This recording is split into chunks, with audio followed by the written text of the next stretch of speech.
according to the United Nations Children's Fund, UNICEF, Nigeria has over 13 million out-of-school children, in which about 69% are from northern Nigeria and 60% are girls. Despite efforts from the Nigerian government and other international organizations to tackle the menace, the number has often increased.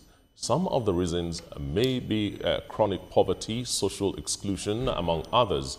Now, with the federal government's introduction of the broader Quality Education and Learning Outcome Program, perhaps this will be a closed chapter for the country. Joining us via Zoom from the United Kingdom to discuss this is the founder, AI Foundation, Ronke Adeagbo.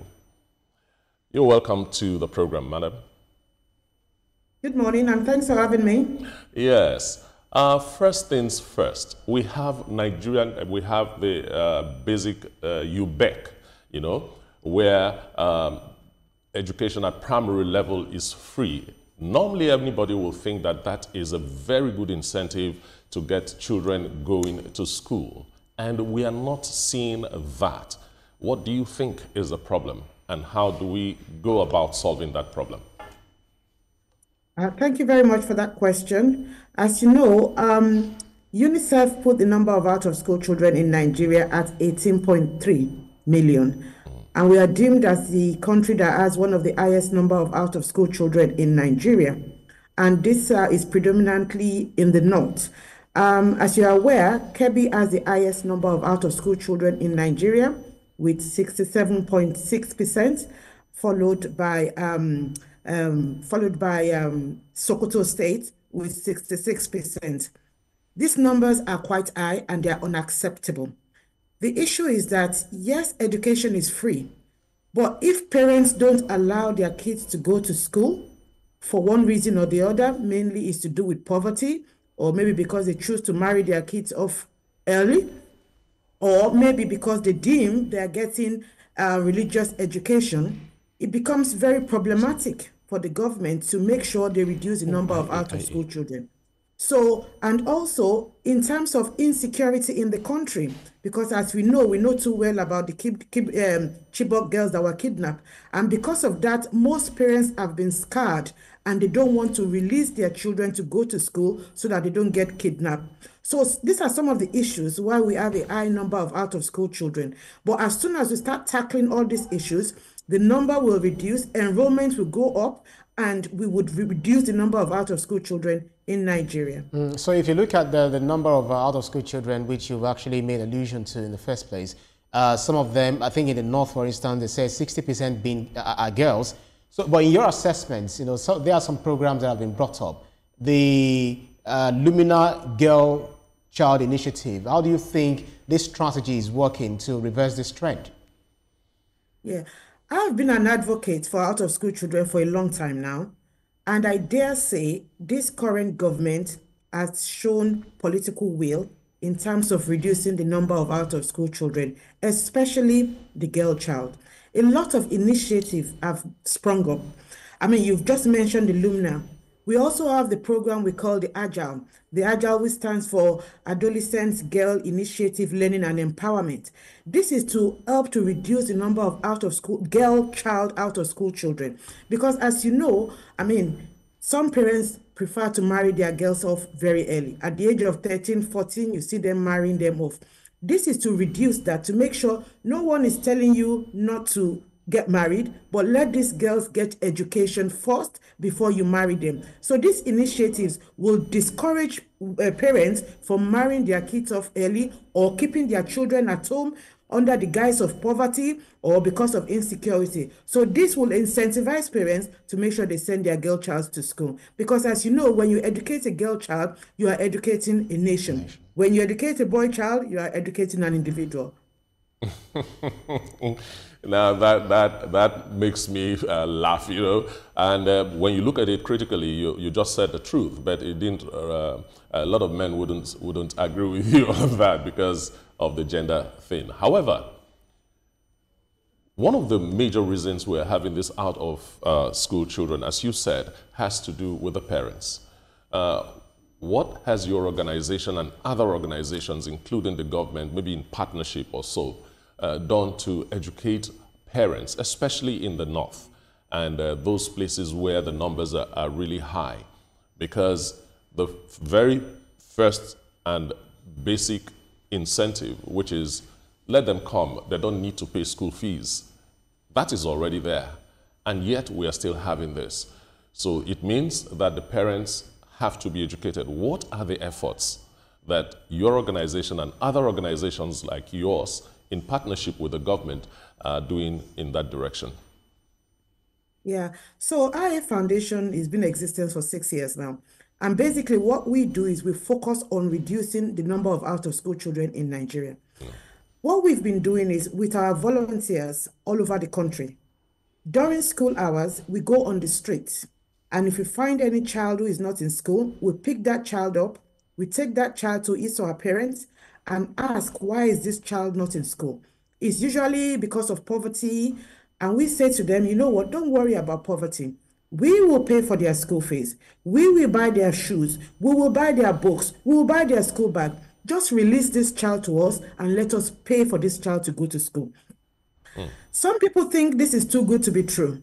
Some people think maybe we are even kidnappers or we're looking for child labor. Yeah.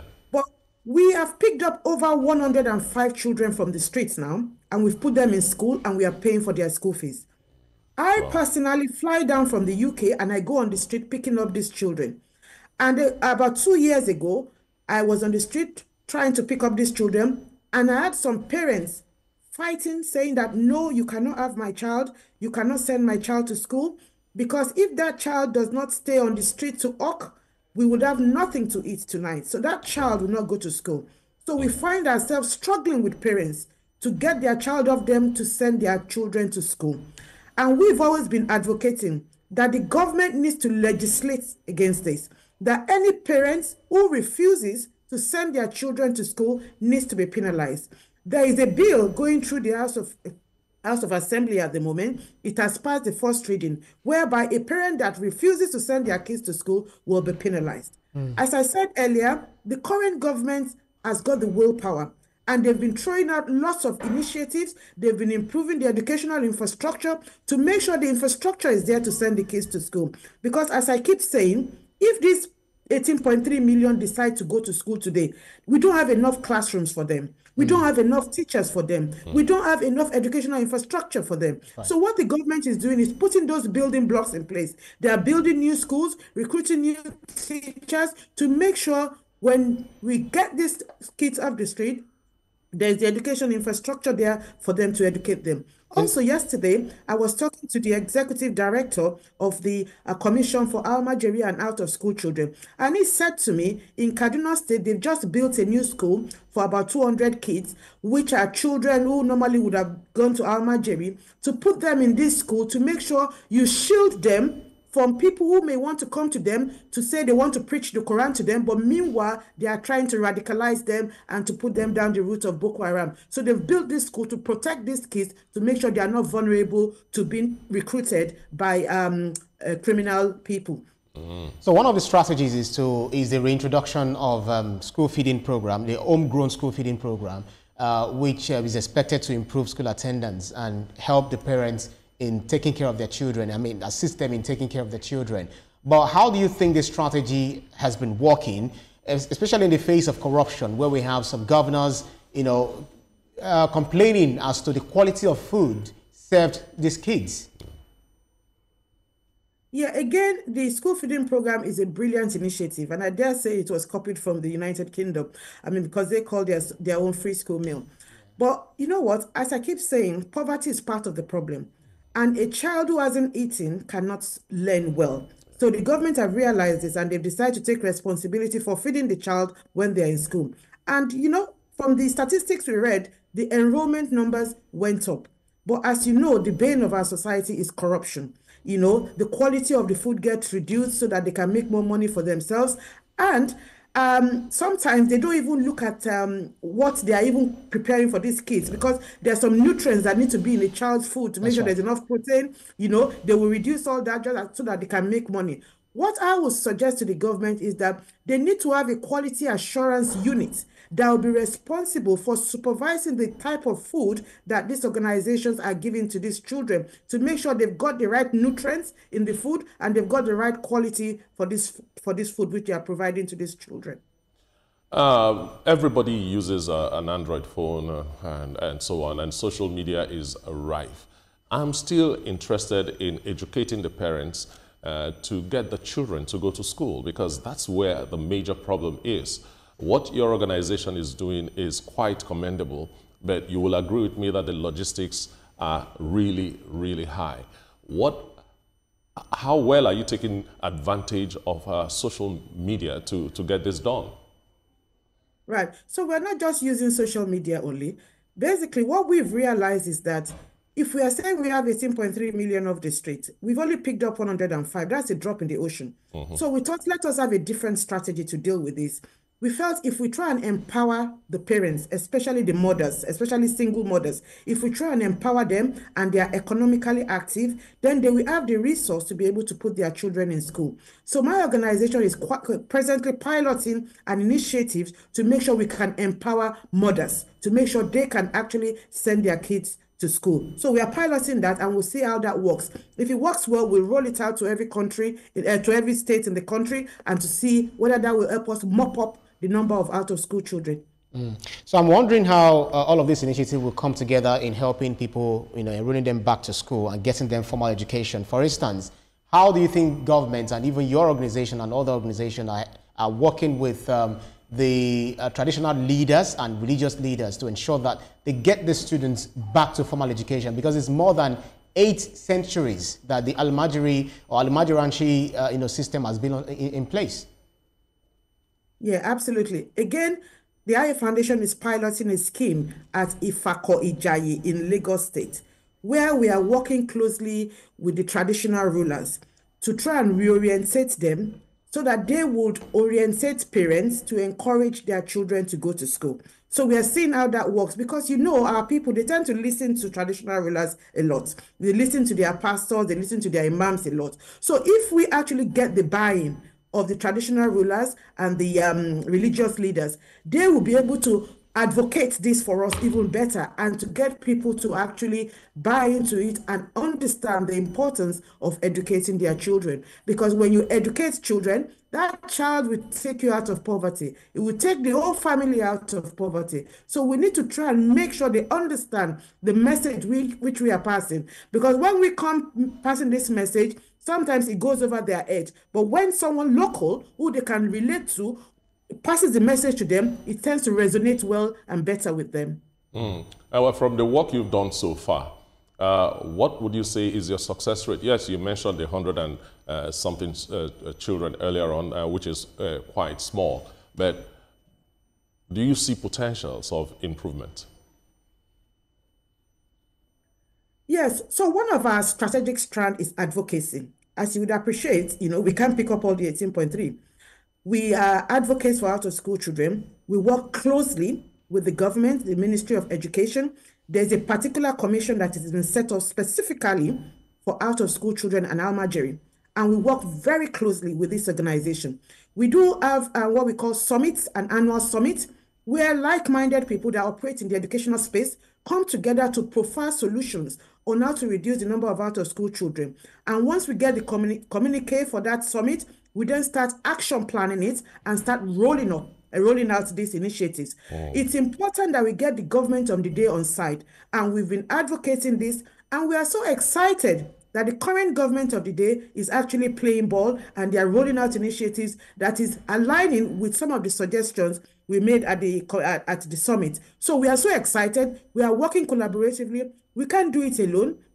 We want to call on all NGOs working in the educational space in Nigeria to come together under one body, to work collaboratively with this commission and to work with the Ministry of Education to make sure we deal with these out-of-school children for the last time, because it's just unacceptable that Nigeria has got the highest number of out-of-school children in the world. All right, so there is a belief in the Islamic religion, for instance, that it says that you should seek knowledge even if it's as far as China. And that has led to, people seeking knowledge, which now give birth to the Al-Majiri which also means that, travel from where you are to another place. So how are you trying to talk to them about, because what this has translated to is the fact that they are misinterpreting that injunction of the Islamic religion, for instance.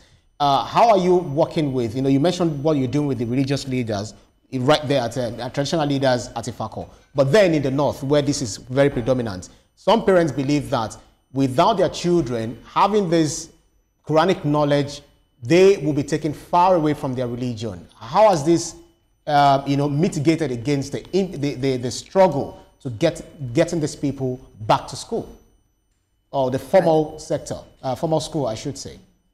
Okay, so there's nothing wrong in getting religious education, but I believe religious education and Western education can go side by side. And that is what we are trying to say. It's that, yes, Almajiri, there's nothing wrong with Almajiri.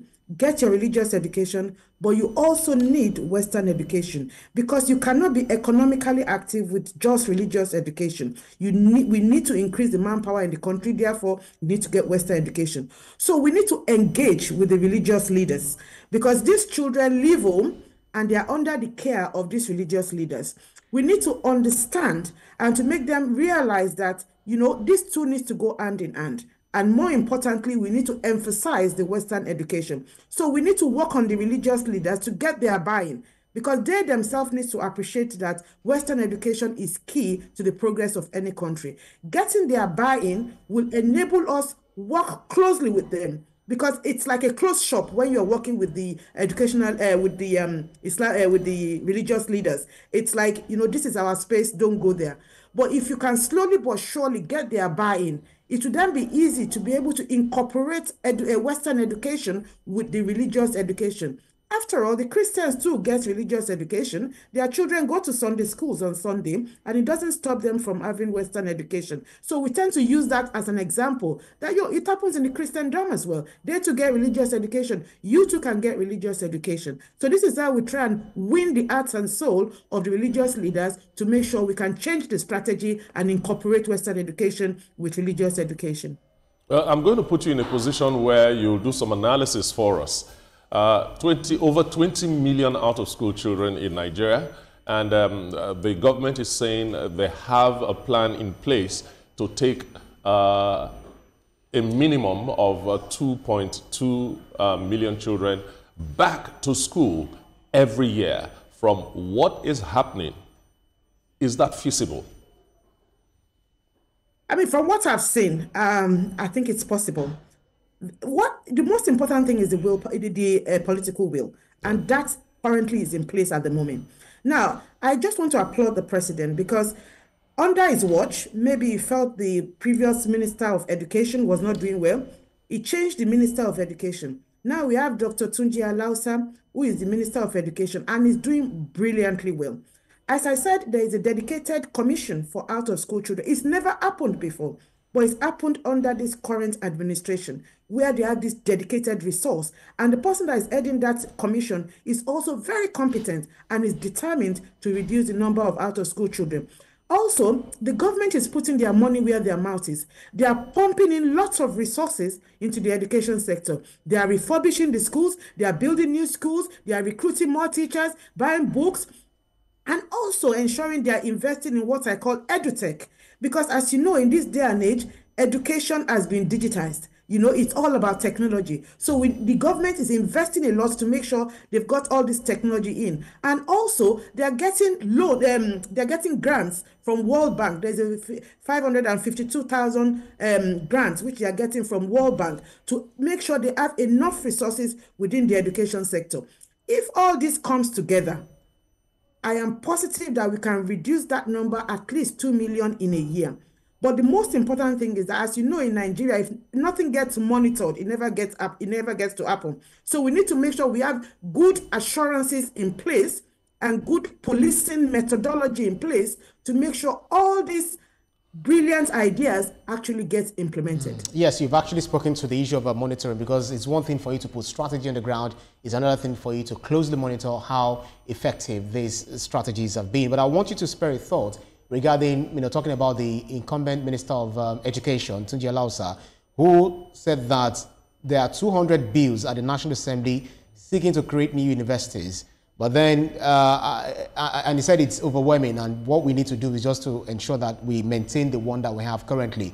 But if you look at the recent figure of over 2 million candidates who have registered for JAMB in 2025, would you agree with that there is no need for more universities to be created?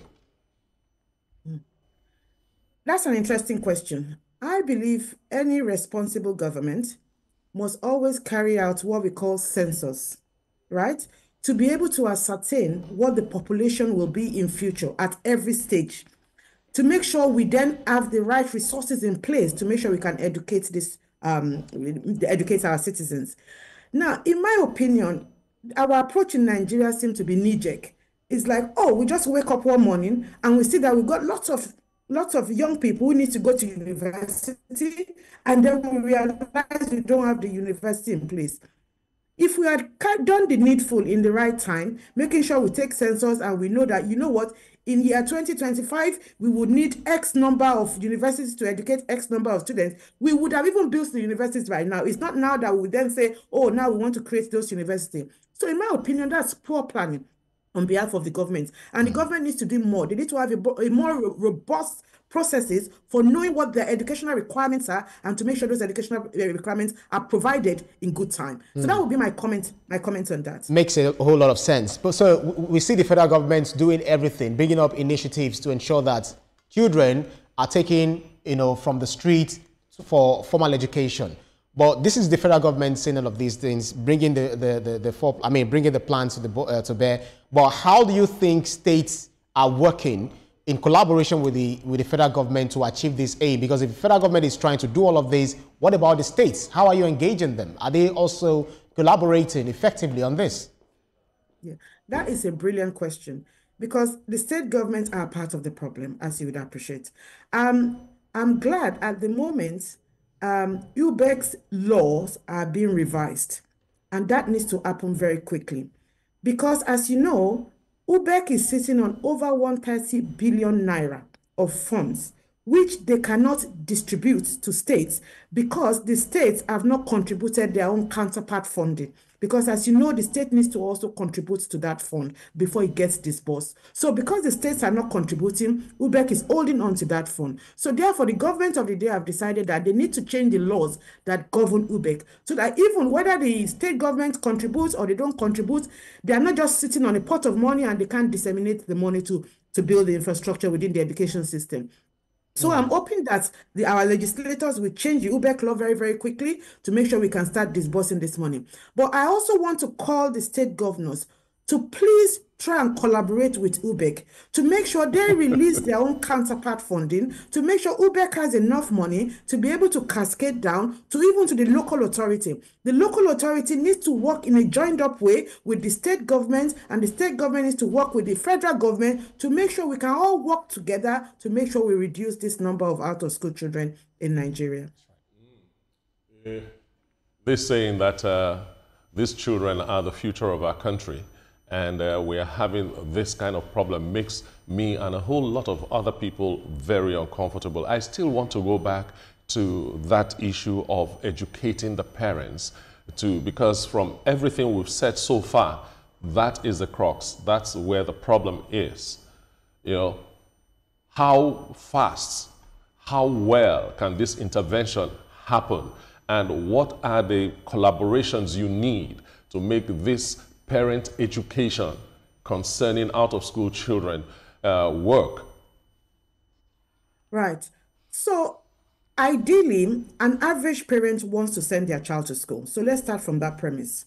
Yeah. The problem we are having now is because of the high level of poverty in Nigeria, therefore parents tend to see their children as resources to generate income. So they prefer to send their children out on the street to hawk to be able to get money for the family. And the reason why the parents are poor in the first place is that it's because they did not get education themselves. So what we are experiencing is a cycle of poverty. And what we are saying in my organization is that we need to break that cycle of poverty. Parents can be poor and then their children are not allowed to go to school, which means when the children grow up, they will not be economically active and they will be poor as well. So we need to break that. Right. So we need to let. Yeah, go on. Carry on. Land on your thought. Land on your thought, please. Yeah. So we need to let the parents understand that the reason why you are in this situation, the reason why you are poor, is because of lack of education. Do you want your child to be like that as well? I'm sure the answer is no. So therefore, if you don't want your child to be like that, you need to release your child to get education so that this child will take the whole family out of poverty. When you start educating parents like that and you're orientating them like that, and you take the financial responsibility of educating that child off them, most parents are inclined to play ball. And those who do not play ball, the government must make sure legislation is in place to support that. Also, the government needs to make sure the country is secured, because you can't tell me to send my child to school when my child is going to be kidnapped. I will tell you I'm not going to send that child to school. So if the country is secured, then parents will willingly send their children to school. Absolutely. Because of our time, let me just quickly cram this question in. Everybody seems to be playing ball, or everybody's being co-opted to play ball. The parents, the government, the state government, and also you, the NGO, who are also trying to ensure that people get co-opted. But the security guys, I mean, the insecurity guys, the terrorists, the bandits, mention them, they refuse to play ball. So if we're putting all of this, in proper perspective, how do you think we can mitigate against their impact? I mean, working against these plans that the government is putting on the ground to ensure that our kids get back to school. Okay, so going back to the root of insecurity, it's again lack of education. Because these guys that are perpetuating these criminal acts, this kidnapping and all that, they are children that were on the streets years ago that did not have access to education, and now they've grown up. They have no skills to sell, so they are not economically empowered. So therefore, they resort to crime. So we need to also break that cycle. Now, we've got them already. It's too late to be educating them now. It's a case of trying to provide amnesty for them. It's a case of, if you drop your guns, if you stop kidnapping, there'll be amnesty for you. The government will take you off from those crimes and actually revamp you and actually make sure you have something to do to make sure you are economically active. So the government might need to retrain them, make them become entrepreneurs, equip them with vocational skills, with technical skills to make sure they are economically active. Because if they are economically active, they would not resort to crime. They would not resort to kidnapping. They would not resort to killing people. So I think that would be a good way to actually reduce the number of, to reduce insecurity in Nigeria. But most importantly, educate these children now to make sure they themselves don't become kidnappers in future. Oh, thank you so much. It has been really interesting talking to you, and we've had some education about out-of-school children and the efforts that is going on to ensure that the numbers are reduced. I want to thank you, Ronke Adeagbo, founder, IA Foundation. Thank you so much, and have a wonderful day. Thank you. Thanks for having me.